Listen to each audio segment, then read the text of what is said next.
Sekitar 25 peserta P3K Maluku Tengah terkendala administrasi.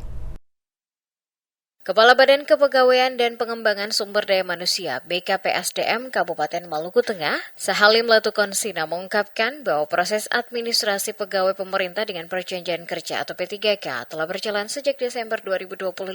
Menurut Sahalim, pihak BKPSDM mulai melakukan komunikasi dengan para peserta sejak Desember. Pada 20 Desember 2025, hasil komunikasi menunjukkan bahwa sebagian peserta mengundurkan diri, sementara beberapa lainnya tidak dapat dihubungi. Menurutnya, memasuki Januari 2026, sekitar 1.770 peserta telah mendapatkan penetapan atau prakteknya. Namun pihaknya masih terkendala dengan sekitar 25 peserta yang menghadapi masalah administrasi masing-masing. Yang menjelaskan, kendala tersebut antara lain penggunaan ijazah yang sama pada tahap kedua, dokumen yang tidak dapat diterbitkan karena masalah sinkronisasi data ijazah dengan Kementerian Pendidikan, serta ketidaksesuaian dokumen yang diunggah. Untuk mengatasi hal tersebut, BKPSDM telah membangun komunikasi dengan para peserta terkait agar segera melengkapi dokumen pendukung berupa surat keterangan keabsahan ijazah dari instansi pendidikan atau sekolah masing-masing. Yang memastikan saat ini masih terdapat sekitar 25 peserta yang belum final di Badan Kepegawaian Negara atau BKN dan masih dalam proses perbaikan. Pihaknya terus mengintensifkan komunikasi agar bisa segera ditindaklanjuti sehingga dapat dikeluarkan surat keputusan atau SK.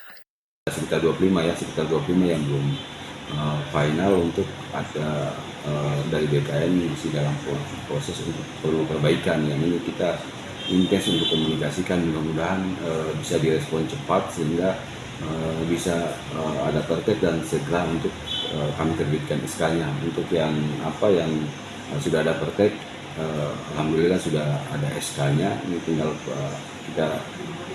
kita melaporkan kembali terkait dengan sisa kita komunikasi dengan BKN. Apakah ini kaitan dengan waktu kita mempercepat dengan proses penyelesaian atau sembari kita menunggu penyelesaian daripada 25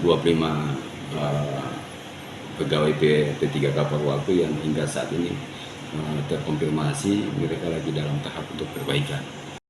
Sahalim menambahkan, bagi peserta yang sudah mendapatkan penetapan, SK telah diterbitkan. Pihaknya juga akan kembali melaporkan perkembangan terkait sisa peserta yang masih bermasalah kepada BKN, khususnya menyangkut percepatan waktu penyelesaian. Ia menuturkan, BKN masih memberikan kelonggaran waktu untuk tahapan perbaikan data, namun terdapat penekanan agar proses tersebut diselesaikan secepat mungkin. Dirinya berharap seluruh proses dapat tuntas sehingga semua dapat ditetapkan secara resmi sebagai P3K paruh waktu.